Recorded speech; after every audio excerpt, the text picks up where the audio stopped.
누가복음 15장 20절에서 24절 말씀까지입니다. 말씀을 봉독합니다. 이에 일어나서 아버지께로 돌아가니라. 아직도 거리가 먼데 아버지가 그를 보고 측은히 여겨 달려가 목을 안고 입을 맞추니 아들이 이르되 아버지 내가 하늘과 아버지께 죄를 지었사오니 지금부터는 아버지의 아들이라 일컬음을 감당하지 못하겠나이다 하나 아버지는 종들에게 이르되 제일 좋은 옷을 내어다가 입히고 손에 가락지를 끼우고 발에 신을 신기라. 그리고 살진 송아지를 끌어다가 잡으라. 우리가 먹고 즐기자. 이 내 아들은 죽었다가 다시 살아났으며 내가 잃었다가 다시 얻어노라 하니 그들이 즐거워하더라. 아멘. 우리는 오늘 이 누가복음 15장 20에서 24절 말씀을 중심으로 회복의 능력, 사랑이라는 주제로 같이 한 시간 말씀을 나누기를 원합니다. 우리가 요즘에 이제 사람들이 이제 조금씩 이제 가을이 다가오고 있잖아요. 사람들이 이제 책을 읽고 뭐 그렇게 합니다. 여러 책들 중에서 많이 사람들이 대중적으로 읽은 책 중에 하나가 톨스토이 작품을 많지요. 우리 학생 시절에 특히 많이 읽어요. 톨스토이 작품이. 그 톨스토이 작품 여러 가지가 있잖아요. 그 중에 톨스토이 인생의 어떤 그 말년 인생을 나이가 많이 들었을 그때에 쓴 작품이 있는데 그 중에 하나, 그것이 바로 사람은 얼마만큼의 땅이 필요한가라는 것입니다. 그리고 이제 또 하나, 사람은 무엇으로 사는가라는 그런 그 단편 소설이죠. 물론 이제 분량이 많지 않기 때문에 금방 이렇게 예를 들어서 여러분들이 이제 서울을 간다 그러면 무궁화호나 이런 걸 타면 1시간 걸리잖아요. 그럼 1시간 기차를 타면은 그건 사람은 무엇으로 사는가 요거 하나 탁 읽을 수 있는 그 정도 분량이죠. 1시간이면 충분히 읽어낼 수 있을 테니까. 이 두 책이 상당히 우리에게 준 그런 내용이 상당히 있어요. 그 중에 이제 사람은 얼마만큼의 땅이 필요한가라는 것입니다. 여기에 등장하는 인물이 파음이죠. 그는 이제 마지막 그는 죽지요. 그가 왜 죽었나? 라는 질문을 우리에게 사실은 이제 던져주는 것이죠.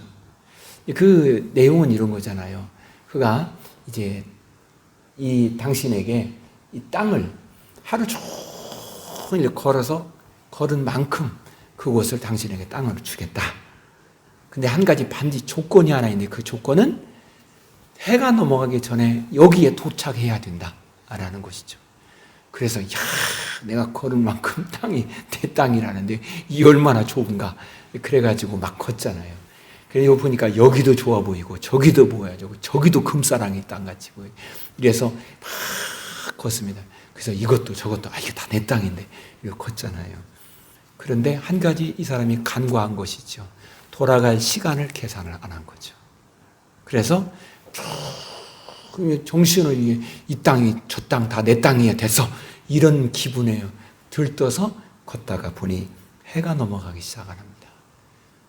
내가 출발점에 돌아가야 되는데 라고 해서 부지런히 돌아갑니다. 너무 세게 뛰었겠죠. 그래서 지쳤습니다. 그래서 그는 그 출발점에 도착하지 못하고 그만 죽습니다. 이 소설에서 우리에게 말하려고 하는 중요한 것이 하나 있죠. 그가 왜 이렇게 되었을까? 왜 죽게 되었을까? 그 하나는 물론 사람들은 그 책을 보면서 다 나름의 느낌의 이야기하고 말을 하겠죠. 그런데 그 중에 하나 이야기해 보면은 욕심이 아닌가라고 생각합니다. 그런데 그는 결국 그렇게 많은 땅을 얻기를 원했는데 결국에는 자기가 자기의 관 하나 묻힐 그 땅. 그는 그 땅 하나 얻고 마는 것입니다. 그는 자기 자신의 한계를 기억하지 못합니다. 내 한계가 어느 만큼인가. 또 하나 그는 이제 내 이 것이 죽을 수도 있다. 내가 언젠가는 나는 죽는다. 라는 생각, 그 생각을 간과하죠. 그리고 그저 그냥 많이 땅을 얻겠다는 욕심, 거기에만 있습니다. 그는 땅을 많이 소유하면 행복할 거라고 생각했습니다. 거기에 행복이 있다고 생각합니다. 그래서 많은 땅을 소유하고 싶은 것입니다. 톨스토이는 여기서 말하고 있죠. 그게 행복인가? 라는 것입니다. 내가 많은 것을 소유하면 그게 행복이냐라는 것입니다. 그러면서 그 책에서는 이렇게 메시지를 주지요. 행복은 땅만이 진정한 행복이 아니야. 진정한 행복을 주는 것이 있어. 그러면 사실은 톨스토이는 거기에서 우리에게 말해주려고 하는 것은 하나님이라는 말을 하고 싶은 거죠. 또 하나 이제 그 작품 하나 있냐, 사람은 무엇으로 사는가라는 거죠.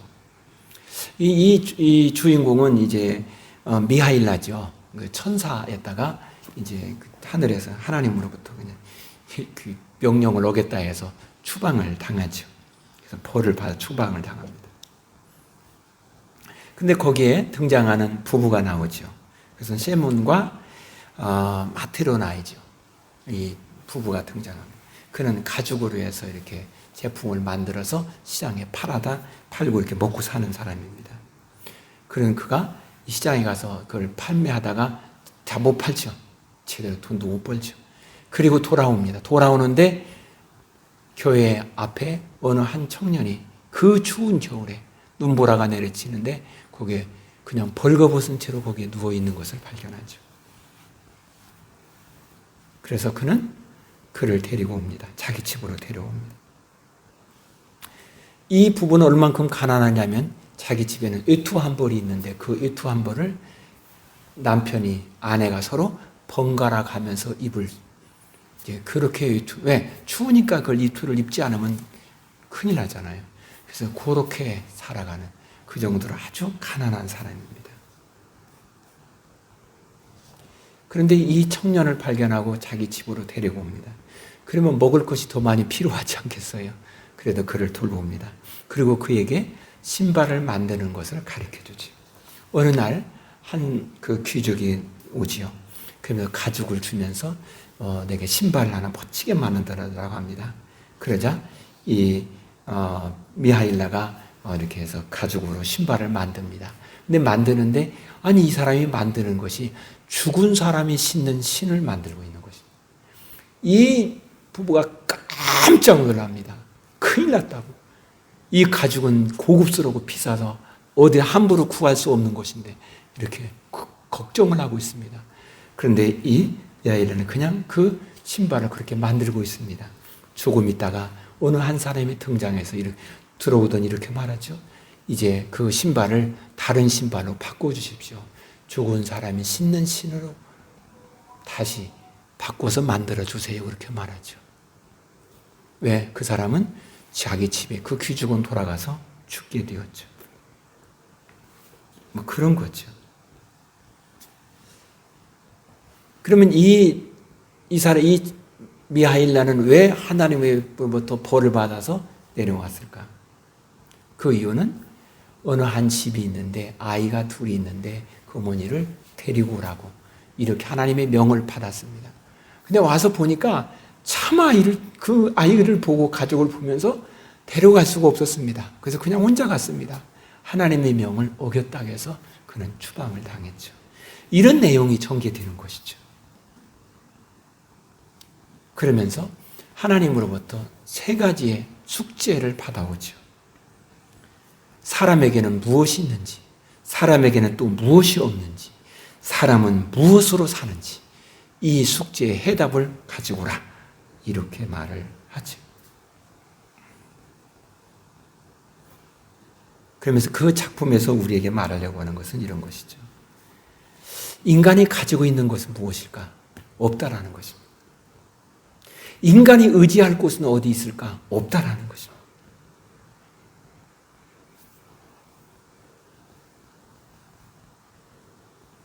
그런데 인간에게 있는 것이 뭐냐라는 것입니다.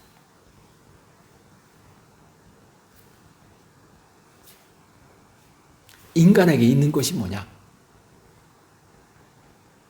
그럴 때 그는 사랑이라고 말했습니다. 그리고 이 사람이 그냥 하늘로 올라가 버리잖아요. 아니, 자기를 그렇게 죽게 생긴 자기를 돌봐줬으니까 뭔가 은혜에 대한 보답도 하고 뭐 그렇게 가는 게 좋지 않겠어요? 그냥 올라가 버렸습니다. 톨스토이는 여기서 말하려고 하죠. 진정한 사랑이 뭐냐라는 것입니다. 그것은 조건이 붙으면 그것이 진정한 것이 아니다라는 거예요. 진정한 사랑은 조건이 없다라는 것입니다. 무조건적 사랑.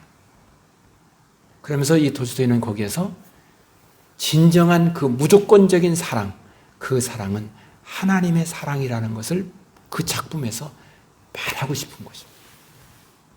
우리가 살아가는 것은 이 미하일라가 죽을 뻔했는데 이 부부가 이 사람을 아무 조건 없이 무조건적으로 받아주었어요. 그래서 사는 것입니다. 우리가 살아가는 것은 그 사랑으로 사는 것이다.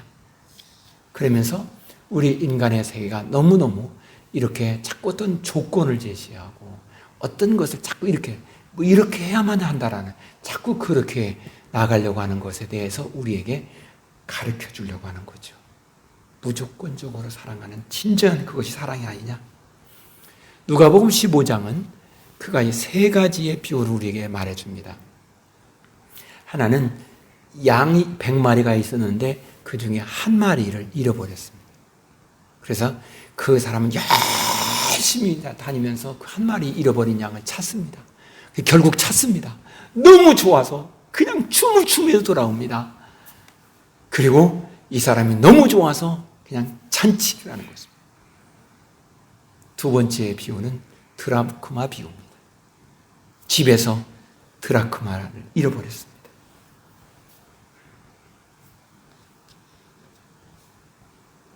열 드라크마가 있는데 그 중에 한 드라크마를 잃어버려요. 그래서 온 집을 다 찾습니다. 그리고 찾았습니다. 너무 좋아서 기뻐서 잔치를 합니다. 세 번째 비유는 아버지에게 아들이 둘이 있는데 그 두 아들 중에 둘째 아들이 아버지 내게 분깃을 주세요. 그래서 그 분깃을 아버지께로부터 받아가지고 멀리 가서 그냥 마구마구 살아가는 것입니다. 그러다가 아무것도 없는 그냥 알거지가 되어버립니다. 도무지 살 길이 없습니다. 그리고 그 아들이 내가 이렇게 해서는 죽겠구나. 그래서 내 아버지 집에 가면은 아들이 아니라고 불러도 좋으니까 먹을 것은 있지 않겠는가? 라고 그렇게 생각을 하고 아버지 집으로 돌아갑니다. 돌아가는데 아버지는 그 아들을 기다리고 있습니다. 이 세 비유 중에 공통 분모가 있습니다. 그것은 전부 다 잃었다가 찾았다는 것입니다.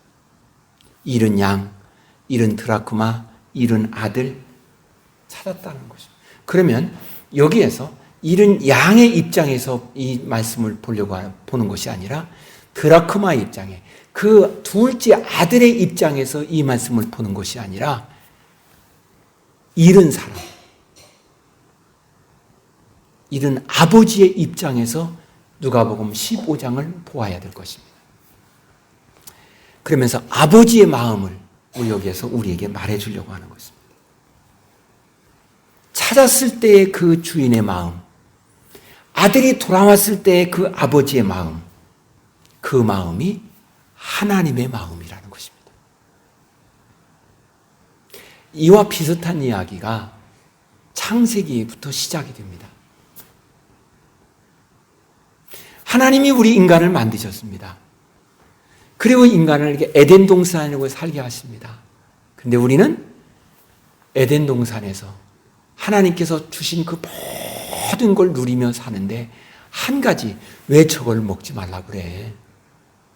왜 저것까지 먹을 수 있는 자유를 다 줘야지? 왜 저 자유는 주지 않는 거야? 속상해.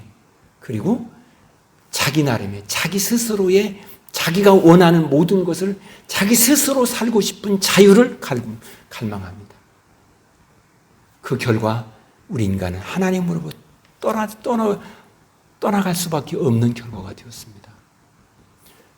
우리 인간은 계속해서 하나님을 떠나는 우리 인간이 하나님을 계속 그러면 찾아야 하잖아요. 하나님 앞으로 자꾸 돌아와야 하잖아요. 그런데 우리 인간은 가면 갈수록 에녹의 시대에도 보면, 노아의 시대에도 보면, 아브라함 시대에도 보면 가면 갈수록 사람들은 더 악해져 가고 더 하나님으로부터 멀어져 가는 것입니다. 하나님을 찾지 않습니다. 그럼에도 불구하고 하나님은 우리가 돌아오기를 기다립니다. 돌아올 길을 제시합니다. 네가 이렇게 하라. 양을 잡아서 이렇게 하라. 이런 제시합니다. 그러면서 말합니다. 내가 너를 사랑하니까 이렇게 내가 너를 돌아올 길을 다 만들겠다라고. 그것이 성경입니다. 그리고 우리가 돌아올 길을 다 만드신 가장 결정 크라이막스가 예수 그리스도가 이 땅에 오신 것입니다. 그리고 십자가에 못 박혀 죽으신 것입니다. 그러면서 이렇게 말합니다. 내가 너희가 돌아올 길을 다 예비했으니 돌아오라는 것입니다. 아들 예수는 우리가 하나님께로 돌아가야 살 길이 있고 거기에 진정한 자유가 있음을 알기에, 거기에 진정한 회복이 있음을 알기에 아들이 이 땅에 오시는 겁니다. 그래서 우리가 지은 모든 죄의 짐을 아들이 대신 다 담당해 보였습니다. 그러면서 이렇게 말합니다. 우리가 진정으로 행복을 누릴 수 있는 길이 아버지께로 돌아가야 된다는 것입니다. 그런데 그 아버지께로 돌아갈 수 있는 길을 내가 다 길을 열어놓았으니, 그래서 내가 길이라는 것입니다. 아버지께로 돌아가서 생명을 얻은 길을 다 만들어놨으니 그래서 내가 생명이라는 것입니다. 그리고 다른 길은 없다라는 것입니다. 그래서 내가 진리라는 것입니다. 그리고 이 길로 여기에서 아버지께로 돌아가라고 말하는 거죠. 이 말씀의 내용은 죄인인 우리가 이게 중심이 아니라 에덴에서부터 하나님으로부터 그냥 떨어져서 마음대로 살아가는 것을 자유라고 생각하며 살아가는 우리들을 아버지는 잊지 못하고 계속해서 기다리시고, 또한 길을 열어놓으시고, 또 우리를 붙들으시고, 또 우리를 기다리시는 하나님. 그리고 마지막 최종적인 데서는 요한계시록에서 하나님이 돌아온 우리들을 새하늘과 새 땅을 예비해 주셔서 거기서 기쁨의 천국의 잔치를 베푸고 행복한 가운데 복 있게 살도록 하는 것, 이것이 아버지의 그림입니다. 이것을 말하고 있는 것이 성경입니다. 그러게 성경은 죄인된 우리의 입장에서 말하려고 하는 것이 첫 번째라기보다는 멀리 떠난 우리, 하나님을 멀리 떠나서 이것이 자유라고 생각하며 살아가는 우리들에게 하나님은 돌아오라고 말씀하십니다. 거기에서 우리는 찾아야 할 것입니다.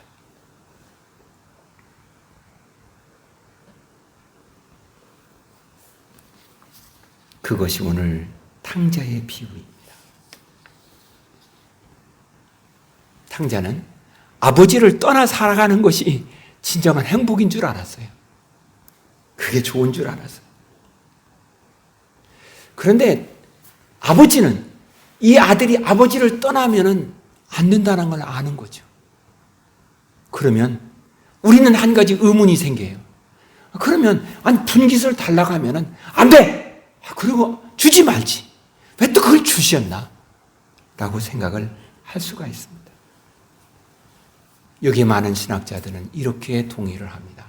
그것은 아버지께서는 이 아들이 분깃을 달라고 하는데 안 돼! 그러면 계속해서 달라고 쫄르지 않겠어요?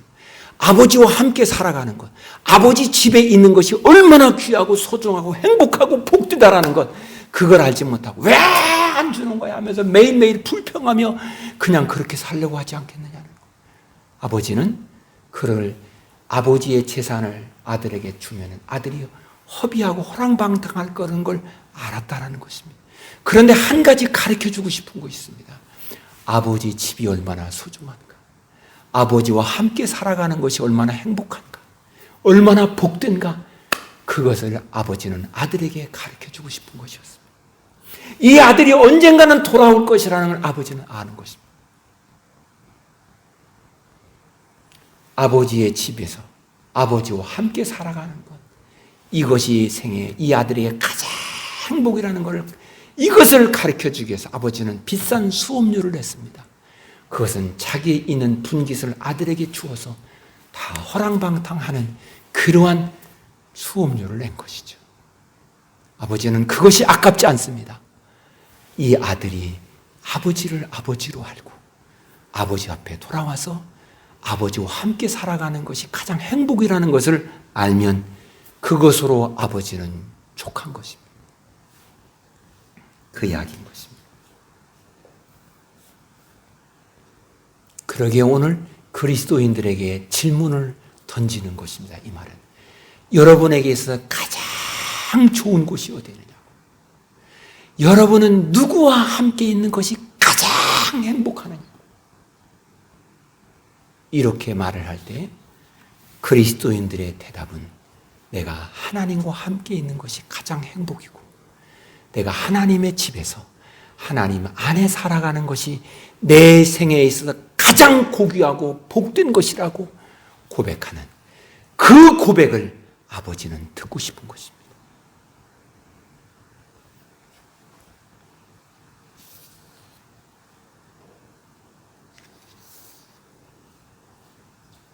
그러면서 아버지는 여기에서 우리에게 한 가지 보여주고 싶은 것이 있습니다. 이 아들은 왜 아버지를 그 분깃을 받아가지고 떠났었을까? 왜 이 아들은 떠났을까? 아들은 아마 생각을 했을 거예요. 내가 보니까 아버지가 지금 살아가는 방식이, 아버지께서 말씀하는 방식, 삶의 방식이나 이런 모든 것, 그건 내가 생각하기에 의하면 그것이 진짜가 아닌 것 같아. 그게 진짜 행복이 아닌 것 같아. 나는 분깃을 받아가지고 저기 가서 멋지게 인생을 펼쳐가고 내 꿈을, 내가 한번 누리고 싶은 모든 걸 다 누리고 싶고, 그리고 거기서 이렇게 저렇게 해서 내가 돈도 더 많이, 멋지게 해서 돈도 많이 벌 수 있고, 그 생각을 하는 것입니다. 그것이 오늘 우리의 모습이라는 것입니다. 아버지는 하나님께서는 우리와 함께, 우리가 하나님과 함께 살아가는 것이 진정한 행복이고 그것이 진정한 복임을 알기에 함께 있자는 것입니다. 그런데 사람들은 아버지와 함께 있는, 하나님과 함께 살아가는 것보다 내가 저기 가서 멋지게 한번 인생을 즐기고 엔조이하고 아주 내 마음대로 자유롭게 자유를 누려가며 살아보자는 것입니다. 그게 인생의 멋진 인생이 아니겠냐라고 생각합니다. 그리고 그렇게 살면서 이렇게 하고 저렇게 해서 내가 돈도 더 많이 벌고 그렇게 멋있게 살아보자라는 것입니다. 그것이 현대 오늘 우리들의 많은 사람들의 가치관이 아닌가 하면 오늘 우리에게 질문을 던지는 것입니다. 여기에 한 가지 중요한 것은 내가 내 스스로 한번 이렇게 해보겠다는 것입니다. 이것은 에덴 동산에서 뱀이 하와를 유혹한 유혹의 핵심이었습니다. 네가 이걸 먹으면 하나님처럼 된다는 것입니다. 내가 이걸 먹으면 그러면 너는 네 스스로 멋있게 인생을 살 수 있어. 오늘 우리는 그 덫에 많이 지금 걸려가고 있는 것은 아닌가. 시간도 내가 원하는 대로 시간을 내가 해서 그렇게 해보겠다라는 것입니다. 그럼 얼마나 멋지겠냐라는 것입니다. 내 인생을 멋지게 그렇게 한번 살아보자라는 것입니다.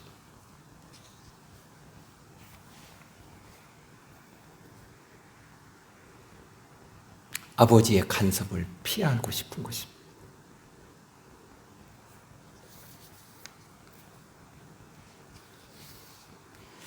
오늘 우리의 모습은 어떤지 한번 생각해 보십시다.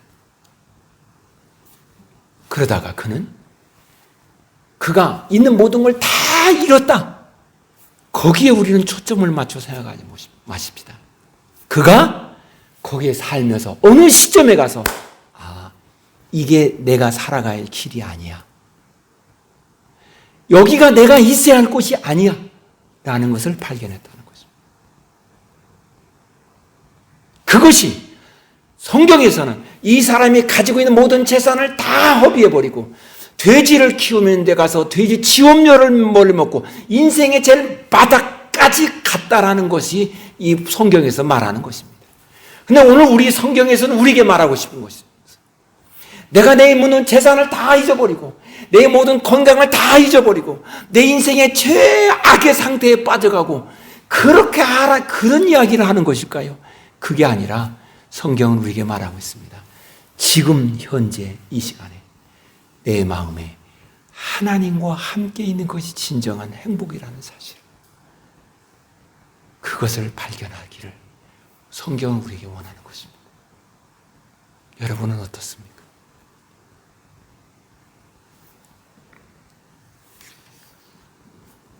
그리고 그 아들은 아버지께로 돌아옵니다. 아버지는 그에게 아무것도 묻질 않습니다. 돈 다 어떻게 했니? 아무것도 묻지 않습니다. 왜? 아버지는 이미 알기 때문에 그렇습니다.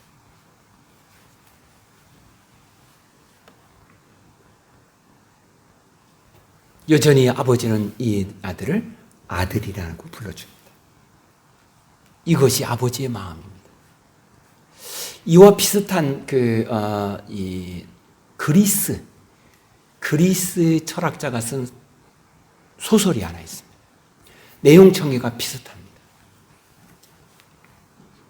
어느 집에 형제가 있었습니다.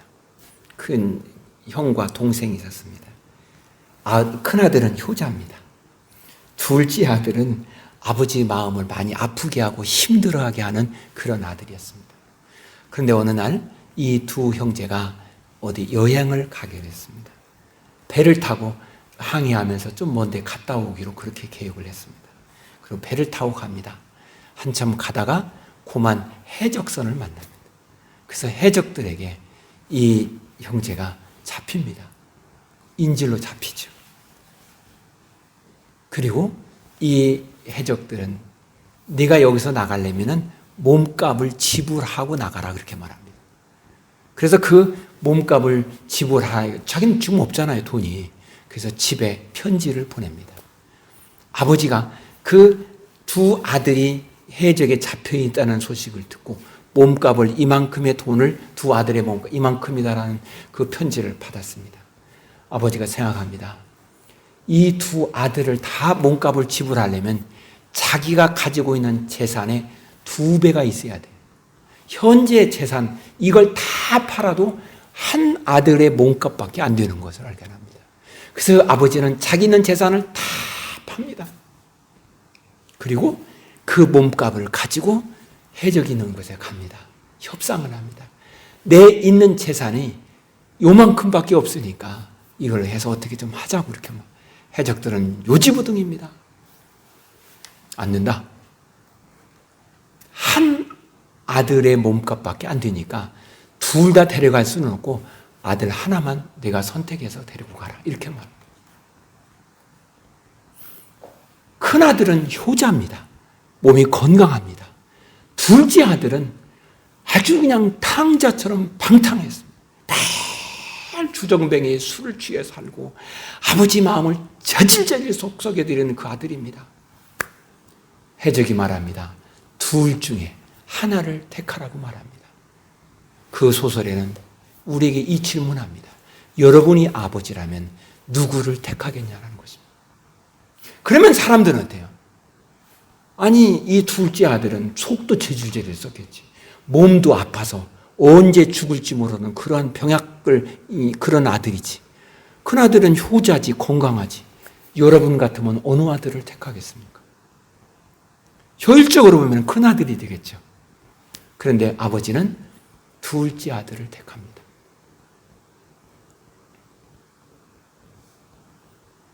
그러니까 큰 아들이 옆에 있다가 깜짝 놀랐겠죠. 둘째 아들을 데리고 나오려고 합니다. 그러니까 둘째 아들이 이렇게 말, 아버지, 나는 형편없는 아들입니다. 아버지 속도 저질저질 썩인 아들입니다. 나는 지금 몸이 아파서 언제 죽을지도 모르는 아들입니다. 그러니 나를 여기다 놔두시고 저 효자요, 건강한 형님을 데리고 가세요. 그러면 그 형님이 가서 아버지에게 더 효도하고 더 잘하지 않겠습니까? 그 말을 들은 아버지는 전혀 반응이 없습니다. 그리고 둘째 아들을 데리고 옵니다. 집에 와서 이 둘째 아들이 엉엉 옵니다. 아버지, 형을 데리고 왔으면 좋았을 텐데. 다 같이 이렇게 탕자 중에 탕자인 나를 데리고, 나는 정말 잘못한 불효자였습니다. 그러면서 아버지에게 말합니다. 아버지, 지난날에 내가 너무 잘못했습니다. 이러면 이제 대부분이 우리의 소설이 어떻게 전개가 되겠습니까? 그 아들이 회개했으니까 몸도 아픈 몸이 건강 회복되고 그리고 잘 먹고 잘 살았다. 이래야 소설이 재밌잖아요. 아니, 우리 한국의 소설은 다 그렇게 해피엔딩이잖아요. 잘 먹고 잘 살았다고 돼야죠.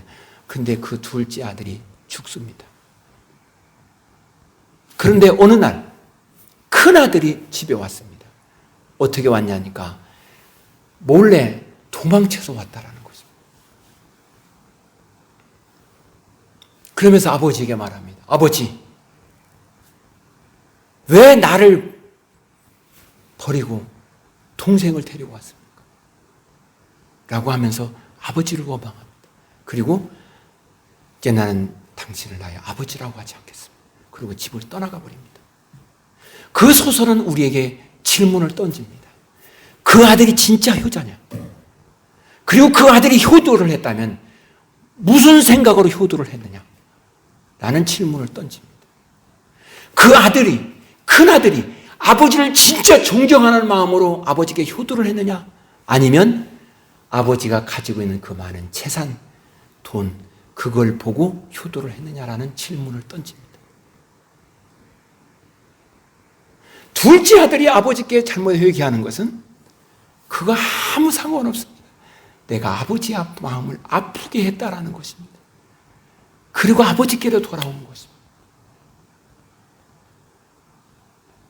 그 소설에서 누가 진짜 효자냐는 것입니다. 누가 진짜 아버지께로 돌아온 자냐는 것입니다. 누가 진짜 아버지의 마음을 헤아려 아는 사람이냐는 것입니다. 누가 아버지의 사랑을 진짜 아는 사람이냐는 것입니다.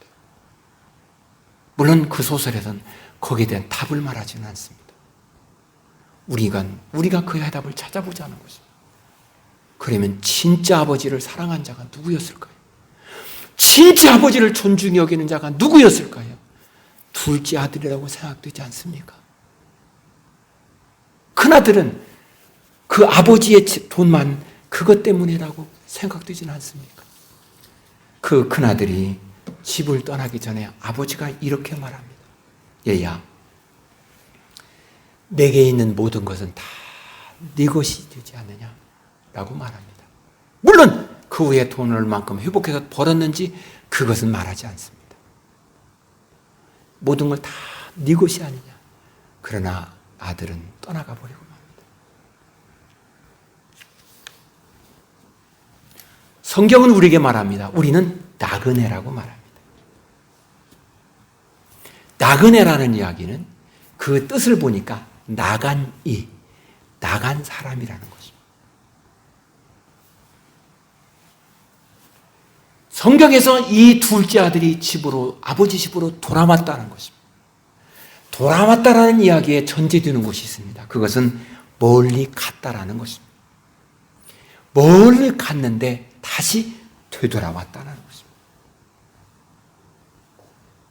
성경은 우리에게 이렇게 말합니다. 우리는 끝없이 여행을 하며 사는 사람이라는 것입니다. 그런데 지금 내가 여행을 하는데 누구와 함께 여행을 하고 있냐라는 것입니다. 그리고 나는 지금 어디로 가고 있냐라는 것입니다. 어디를 목적점으로 가고 있냐라는 것입니다. 내가 지금 아버지와 함께 가지 않는다. 그 여행은 그게 진짜 여행이냐라는 것입니다.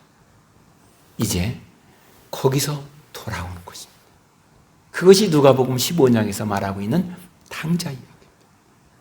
우리가 지금 가고 있는 그 길을 한번 점검해 봅시다. 나는 지금 이 길을 무엇으로 향하여 가고 있는가? 나는 무슨 생각을 하며 가고 있는가? 목적점을 어디다 두고 가고 있는가? 그 목적점이 하나님이 아니라면, 그 목적점이 그걸 가는데 주님과 함께 가는 것이 아니었다 한다면 거기서 우리는 돌아오십시다. 그리고 다시금 이렇게 말하십시다. 나는 주님과 함께 이 길을 가렵니다. 그리고 나의 최종 목적점은 주님께서 나를 위해서 예비해 놓으신 그곳입니다. 나는 주님과 함께 살아가는 것, 그것이 내 인생에서 가장 귀하고 값지고 행복입니다. 이것이 여러분의 속에서 주님을 향하여 고백이 되어지기를 소망합니다. 기도하겠습니다. 은혜로우신 하나님, 우리는 삶을 살아가는데 나는 지금 열심히